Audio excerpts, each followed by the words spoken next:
dikirim ayah dan ibuku ke Jogja, tempat di mana nenek aku tinggal. Karena kelakuanku yang bikin orang tuaku nyerah dan pusing, bagaimana lagi harus mendidikku. Oh iya, kenalin, nama aku Lufiana Kia. Orang-orang memanggilku dengan sebutan Kia. Aku baru lulus SMA 1 tahun lalu di Jakarta dan belum bekerja. Aku sukanya pergi main dan pulang larut malam. Orang tuaku pusing dengan kelakuanku selama lulus SMA. Suka pulang malam, main gak tahu waktu, dan sering ngebantah orang tua. Sampai akhirnya aku dipaksa harus tinggal di rumah nenek. Padahal aku udah kabur, tapi ketahuan sama papaku. Akhirnya aku pun berangkat dan sesampainya di sana aku berkata, "Ma, Pa, please, jangan paksa aku buat tinggal di sini dong, Ma. Aku gak mau, apalagi tempatnya sepi kayak gini, Ma." Rumah nenek Kia sepi dan jauh dari rumah tetangga. Hanya ada sapi dan kambing yang menemaninya setiap hari. Kehidupan nenek Kia sangat berbeda dari kehidupan Kia selama ini. Mama, "Nak, kamu harus belajar arti kehidupan di sini sama nenek, biar kamu bisa mandiri dan mengerti." Kia pun tertunduk lesu sambil berkata, "Tapi Ma, di tempat lain kan juga bisa, asal bukan di desa ini. Ini kan tempatnya jauh dari kota. Nanti kalau mau telepon Mama gimana? Mau ngabarin Mama gimana? Kalau aku mau main game gimana? Kan susah, Ma. Di sini gak ada sinyalnya." Sambil memohon. Mendengar segala alasan Kia, papanya pun sedikit kesal. "Papa, kamu harus tetap tinggal di sini. Titik. Jangan banyak alasan.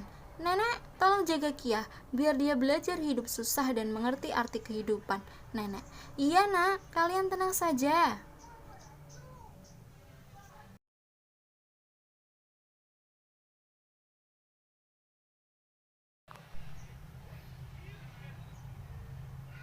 Mama dan Papa Kia pun bergegas pergi ke mobil dengan cepat. Akan tetapi Mama merasa tidak tega meninggalkan Kia sendiri di sana dengan neneknya. Karena Mama Kia tahu jika Kia tidak bisa hidup sederhana. Aku, "Mah, Pa," sambil nangis terseduh-seduh. "Nek, udah ayo ke dalam, jangan menangis terus." Masuk membuka pintu rumah dengan menggandeng tangan Kia. Nenek pun menjelaskan kepada Kia jika nenek dulu juga seperti Kia yang tidak mau tinggal di desa saat setelah menikah dengan kakek. Tapi kakek selalu sabar mengajak nenek untuk tinggal di sini. Dan pada akhirnya nenek mencoba untuk tinggal beberapa hari di desa.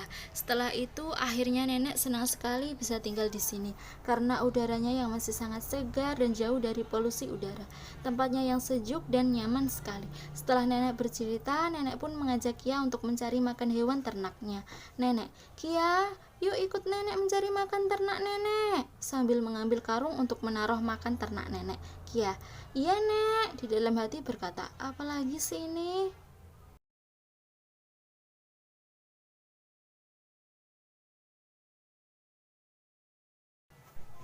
Di perjalanan menuju persawahan dan perkebunan, Kia berbicara sendiri dengan nada rendah dan ia pun berkata, "Ini tempat apaan sih? Udah kotor, becek, panas lagi. Bisa-bisa kulit aku yang bersih ini jadi kotor, gosong, dan badan aku jadi bau." Nenek, "Ayo cepetan jalannya Kia." Sesampainya di sana, nenek pun bertemu dengan pemuda yang juga mencari rumput untuk makan ternaknya. Pria itu sangat-sangat akrab dengan nenek Kia, karena saat nenek mencari rumput, ia selalu bertemu dengan pemuda itu. Pemuda itu bernama Aksa, pemuda yang selalu rajin dan ramah terhadap siapapun. Tampangnya yang manis dan tampan sangat menggoda para wanita di desa ini. Lalu nenek memperkenalkan pemuda itu kepada Kia. Saat Kia tertunduk lesu dan tidak bersemangat saat mengambil rumput. "Nenek, Kia sini nak, nenek mau ngenalin kamu ke seseorang nih." Sambil melambaikan tangan. Kia, "Iya nek, sebentar." Kia pun berjalan menyusul neneknya yang berada di ujung perkebunan. Dengan muka cemberut dan tidak bersemangat, Kia berjalan semakin dekat dengan nenek. Dan saat itu Kia melihat seorang pemuda yang gagah dan tampan yang bikin Kia merasa gugup dan bergemetar.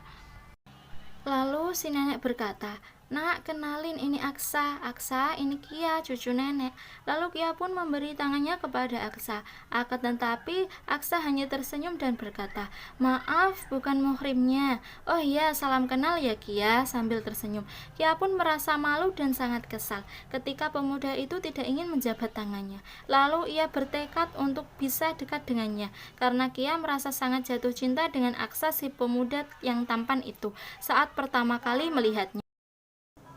Lalu pemuda yang bernama Aksa itu pun berkata kepada nenek, "Nek, sudah dulu ya, Aksa mau pulang dulu, kasihan hewan ternaknya nungguin lama. Assalamualaikum," sambil menjabat tangan nenek. Nenek, "Iya nak Aksa, hati-hati di jalan ya." Waalaikumsalam. Kia pun berkata dengan sengaja, "Katanya bukan muhrim, kok jabatan tangan sama nenek?" Dengan mukanya yang cemberut dengan tangan yang ditekuk. Nenek pun tertawa dengan perkataan Kia yang celeneh itu. Dengan sambil berjalan, pemuda itu juga tersenyum. Kia pun penasaran dengan pemuda itu dan bertanya kepada neneknya, "Kia, Nek, pemuda itu siapa, Nek?" Nenek, "Oh, Aksa maksud kamu, Nak." Kia, "Iya, Nek, pemuda yang sombong itu," sambil cemberut. Nenek, "Hus, jangan begitu, nanti kamu suka loh." Kia, "Apa sih, Nek?" sambil malu-malu. Nenek, "Aksa itu pemuda yang rajin, Nak. Saat pagi hari dia mengajar di pondok pesantren Nurul Huda yang ada di ujung desa. Saat sore hari, sewaktu pulang mengajar, dia mencari rumput untuk hewan ternaknya, dan sehabis maghrib dia mengajar anak-anak mengaji di masjid." Mendengar penjelasan si nenek, Kia pun semakin kagum dan semakin ingin tahu tentang pemuda itu. Pemuda yang bernama Aksa yang telah membuat hati Kia bercampur aduk.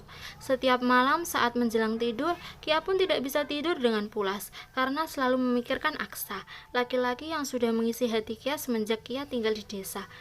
Hati Kia selalu berdebar saat mendengar namanya. Ingin malam itu cepat berlalu agar Kia bisa mencuri perhatiannya.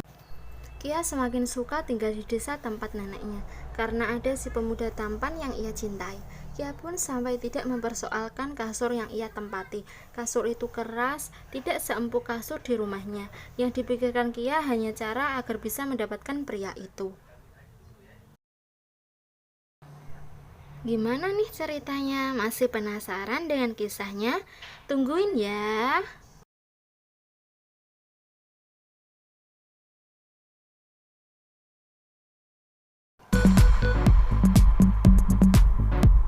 Jangan lupa buat kalian like, subscribe, komen di channel aku.